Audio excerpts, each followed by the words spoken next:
Audio Jungle.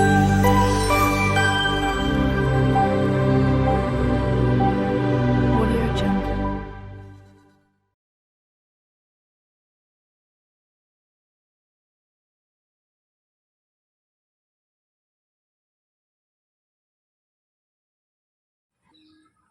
আসসালামু আলাইকুম, সবাই কেমন আছেন? আশা করি সকলে খুব ভালো আছেন। আলহামদুলিল্লাহ, আমিও খুব ভালো আছি।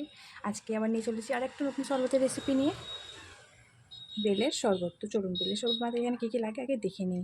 এখানে আমি নিয়ে নিচ্ছি একটা বেল, চিনি, বিট লবণ আর একটু লবণ। এই কটি উপকরণ দিয়ে চলুন আমি বেলের শরবতটা বানিয়ে নিই। কীভাবে বানাচ্ছি আপনারা দেখতে থাকুন। প্রথমে আমি বেলের শাঁসগুলো একটি চামচের মাধ্যমে সব বের করে নেব।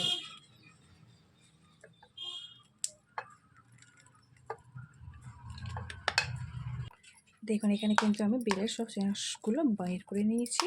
তো চলুন এগুলোকে একটু অল্প করে জল দিয়ে শাঁসটাকে একটু নরম করে নিই।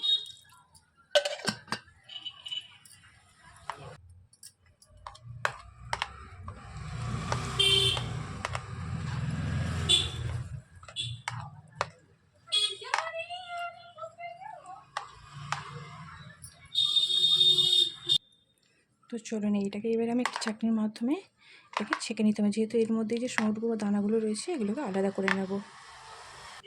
এভাবে এটাকে আমি একটু ছেঁকে নেব।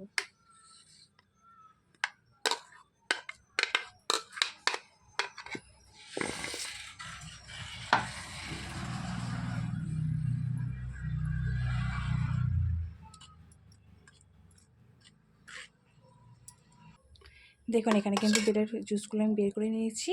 এবারে আমি এর মধ্যে দিয়ে দেবো পরিমাণ মতন চিনি। চিনিটা যে যার পরিমাণ মতনই দেবেন, মানে যে যতটা শরবত বানাবেন ততটাই দেবেন।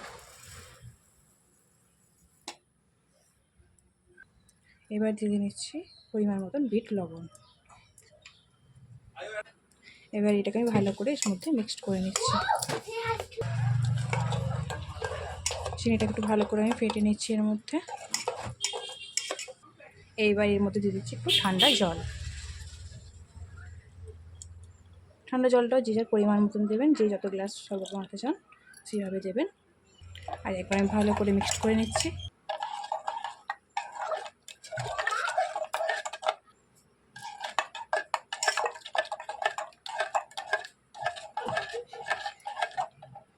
এইবার এর মধ্যে দিয়ে নিচ্ছি আমি কিছু আইস টুকরো।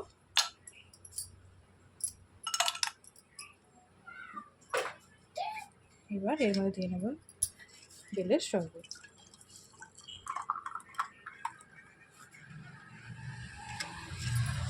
দেখুন কত সহজে বানিয়ে নেওয়া যায় বাড়িতে বেলের শরবত।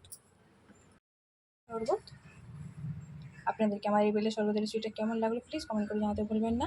আর আপনার যদি আমার চ্যানেল নতুন হয়ে থাকেন তো প্লিজ চ্যানেলটা সাবস্ক্রাইব করে নেবেন। তো আজকে ভিডিওটা এখানে শেষ করছি।